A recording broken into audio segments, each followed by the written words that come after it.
breathe deeply and know this is the absolutely perfect place to have this workshop. And that it's already complete in mind.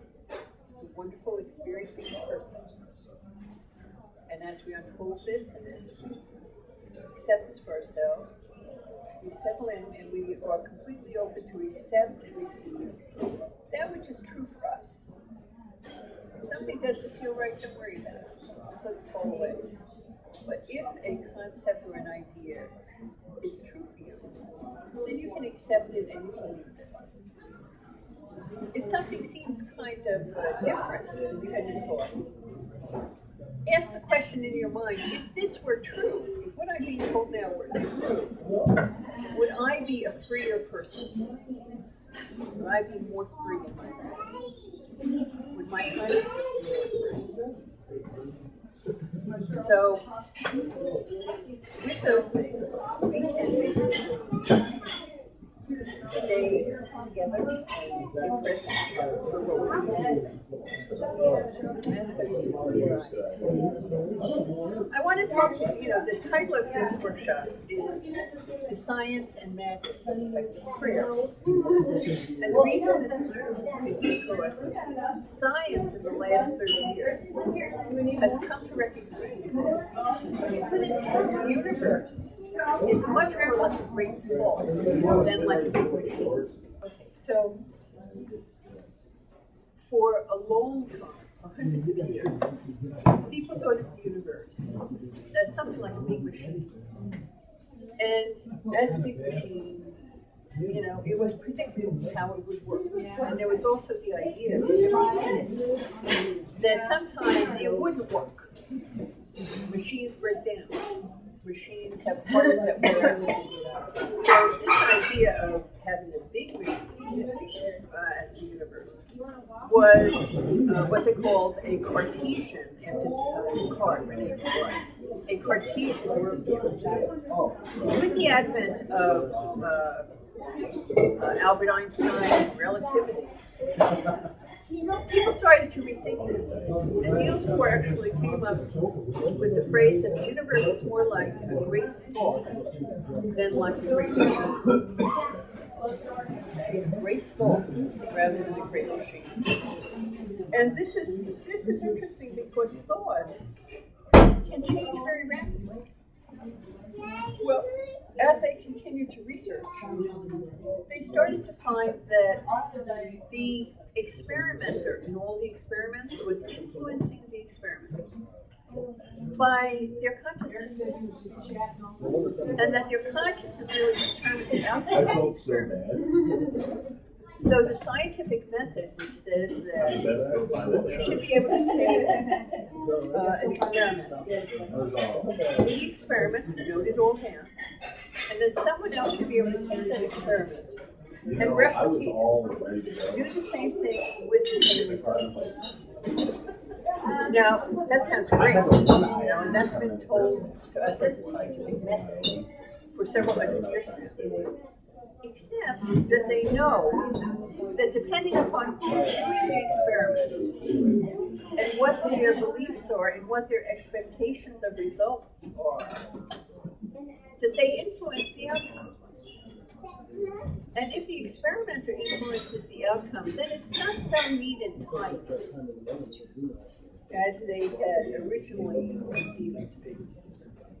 Well, one of the things that in studying science, you begin to realize that the system still works if you include the idea that the experimenter is a part of the experiment.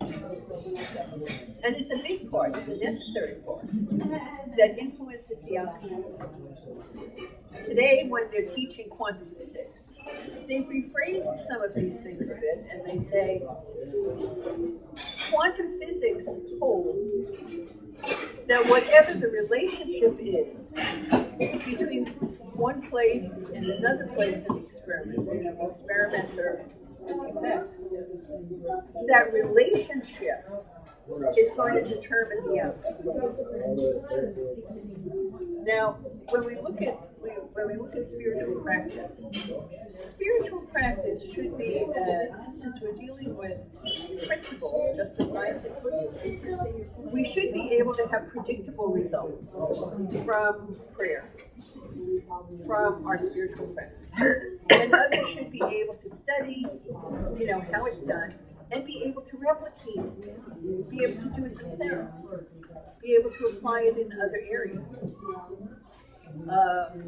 You can think of it kind of the way we deal with electricity. Now, technically, nobody knows what electricity is or how it works.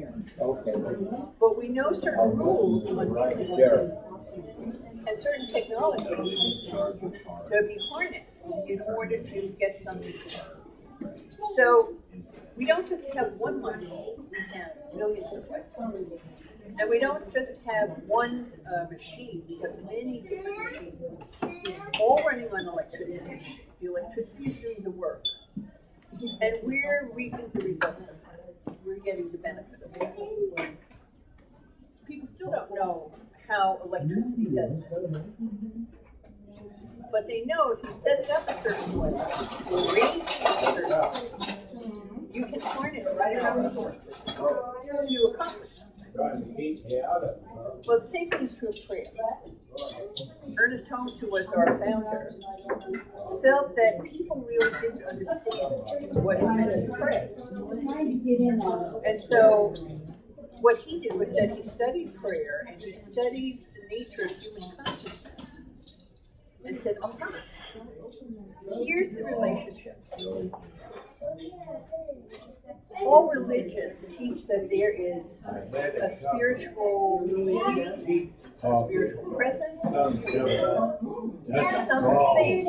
which is more than belief is. But for most religions, they teach that that thing is fickle. Sometimes it listens to you, sometimes it doesn't listen to you, sometimes it gives you what you want, sometimes it opposes it, sometimes it tortures you a little, sometimes to get your attention. Some folks say, well, it allows bad things to happen to people. So there's this whole projection, this whole history about what people think God is, what they think spirituality is. And that belief, those beliefs, those ideas, create the relationship that those people have with that force. So going back, who are you relative to this force? What are your ideas and beliefs about this? And the reality is that what those beliefs are affects what you can do with that force. Because you establish the relationship. Your beliefs and ideas about it establish the relationship. Now, what we're going to do today is we're going to talk about creating a different relationship which is very predictable, which you are basically in charge of. You're in charge of your relationship. It will become to you whatever your ideas and beliefs are about it.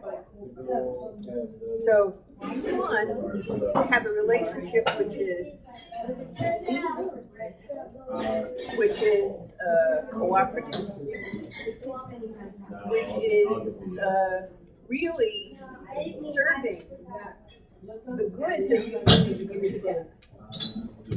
Right? Now, the way we're going to do this, we're going to start by changing the name of something. Because when you name something, you describe its nature. This is very important to remember. Because it applies not just for your actions with prayer, it applies to all of your relationships. So, how you name something is very important. What you call it, what you refer to it as, to yourself as well as to other people. So if you want something to change, call it good. Call it excellent. Call the person fabulous.